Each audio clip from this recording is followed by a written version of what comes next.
បាទមែនតើទៅសុខភាពផ្លូវចិត្តសំខាន់មែនតើដោយសារកត្តាគ្រួសារជាចម្បងដែរគឺជាទីមួយហ្នឹងគឺគ្រួសារតែម្ដងកុំទុកខ្លួនឯងឲ្យមានសម្ពាធផ្លូវចិត្តរហូតតតែបាត់បង់សតិបាត់បង់ខ្លួនឯងបាត់បង់ភាពជាខ្លួនឯងថាមិនហ៊ាននៅក្នុងការបើកចំហអ្នកទាំងអស់គ្នាអាចតាក់ទងទៅអង្គការ TPO កម្មវិធីសន្តិសុខព័ត៌មាននេះគឺជាលើកទី1បងដោយសារតែកម្មវិធីត្រឹមតែមាន2ឆ្នាំទេហើយលើកមុនគឺអ្នកគ្រប់គ្រងចាស់ហើយនៅក្នុងឆ្នាំនេះខ្ញុំឃើញថាplatform មួយនេះវាល្អហើយមានរចនាសម្ព័ន្ធមួយដែលគួរឲ្យយកមកប្រើប្រាស់ក៏ខ្ញុំសម្រេចចិត្តថាខ្ញុំនឹងទិញ platform នេះមកហើយខ្ញុំបានផ្លាស់ប្ដូរការបានហៅថារចនាសម្ព័ន្ធតិចតួចហើយនឹងលក្ខខណ្ឌនៃការប្រកួតខ្លះដែរដើម្បីឲ្យ platform នេះទៅជា platform មួយសម្រាប់ថ្នាក់ជាតិជូនទៅដល់បងប្អូននៅក្នុងសហគមន៍ LGBT របស់យើងដែរបាទបងដោយសារតែមែនតើទៅ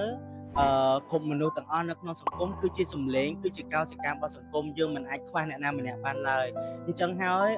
បើទោះបីជាយើងនៅទីណាកន្លែងណាគឺយើងមិនត្រូវបានគេទុកចោលយើងគឺជាសម្លេងមួយនៅក្នុងការអភិវឌ្ឍសង្គមជាតិដែរចឹងហើយបានជាកម្មវិធីរបស់យើងលើកយកប្រធានបទមួយនេះមកដើម្បី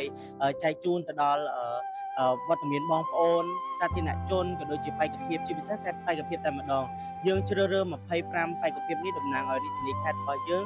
ហើយណាស់ការប្រកួតចប់យើងនឹងទទួលបាន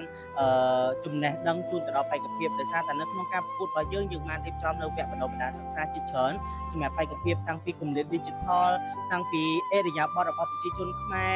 តាំងពីការចូលរួមជាកិច្ចការងារសង្គមតាំងពីការឲ្យគាត់នឹងយល់ដឹងអំពីសិទ្ធិរបស់ខ្លួនឯងក្នុងនាមជាអ្នកនៅក្នុងសហគមន៍ LGBTQ+ ហ្នឹងដែរបាទមែនតើទៅសុខភាពផ្លូវចិត្តសំខាន់មែនតើហើយការដែលមនុស្សតែងតែមានសុខភាពផ្លូវចិត្តមានបញ្ហាផ្លូវចិត្តនេះដោយសារកត្តាគ្រួសារជាចម្បងដែរគឺជាទី1នោះគឺគ្រួសារតែម្ដងចង់ប្រាប់ទៅទាំងអស់គ្នាថាសូមរស់នៅជាខ្លួនឯងហើយស្វែងរកខ្លួនឯងឲ្យឃើញជាមុនសិនមុននឹងយើងចាប់ផ្ដើម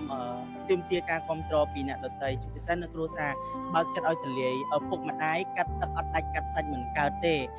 យ៉ាងណាក៏គាត់នៅតែមានដំណោះស្រាយ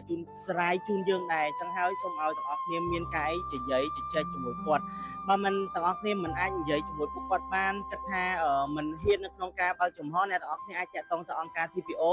ដែលគេមានសេវា hotline សម្រាប់ទទួលប្រឹក្សាយោបល់ពីអ្នកទាំងអស់គ្នាដែរកុំទុកខ្លួនឯងឲ្យមានសម្ពាធផ្លូវចិត្តរហូតតតែបាត់បង់សតិបាត់បង់ខ្លួនឯងបាត់បង់ភាពជាខ្លួនឯងសូមរស់នៅជាខ្លួនឯងហើយលើកទឹកចិត្តឲ្យខ្លួនឯងរៀងរាល់ថ្ងៃខ្ញុំធ្វើកម្មវិធីនេះដើម្បីលើកកម្ពស់ក៏ដូចជាលើកតម្កើងសិទ្ធិរបស់អ្នកស្រឡាញ់ភេទដូចគ្នាក៏ដូចជាអ្នកដែលនៅក្នុងសហគមន៍ឲ្យគាត់ក្លាហាននិងជាវេទិកាមួយសម្រាប់ឲ្យគាត់បានបង្ហាញសមត្ថភាពនិងដុសខាត់សមត្ថភាពរបស់គាត់ខ្លាចទៅជាកោសិការបស់សង្គមជាតិមួយដែលមានគុណតម្លៃនិងចូលរួមអភិវឌ្ឍប្រទេសជាតិរបស់យើងជាការពិតណាបងកម្មវិធីមួយមិនអាចមិនមានសន្និសីទសារព័ត៌មានបានទេដោយសារតែសកម្មភាពក៏ដូចជាសន្និសីទសារព័ត៌មាននេះគឺនឹងជួយឲ្យកម្មវិធីបំផង់សម្លេងកាន់តែធំយើងផ្សព្វឲ្យឆ្ងាយយើងផ្សាយឲ្យដល់ផ្សាយឲ្យចំគោលដៅអញ្ចឹងហើយបានជាយើងត្រូវការរៀបចំកម្មវិធីសន្និសីទសារព័ត៌មានដើម្បីនិយាយអំពីប្រធានបទនិងគោលបំណងរបស់កម្មវិធីនីមួយៗចឹងហើយខ្ញុំនៅតែនិយាយថាมันអាចមិនមានកម្មវិធីសន្និសីទសារព័ត៌មាននេះទេបងជាចុងក្រោយខ្ញុំសូមអរគុណដល់បងប្អូន fan page ទាំងអស់ក៏ដូចជាបងប្អូនសារព័ត៌មានដែលបានចូលរួមយ៉ាងសកម្មជាមួយនឹងកម្មវិធីរបស់យើងហើយសូមជូនពរឲ្យបងប្អូនទាំងអស់គ្នាទាំងប្រជាជនខ្មែរទាំងអស់មានទាំងក្នុងនិងក្រៅប្រទេសធ្វើដំណើរប្រកបដោយសុវត្ថិភាពជាពិសេសហ្នឹងចូលរួមជួយគ្រប់គ្រងដល់កម្មវិធីរបស់យើងផងសូមអំពាវនាវទៅដល់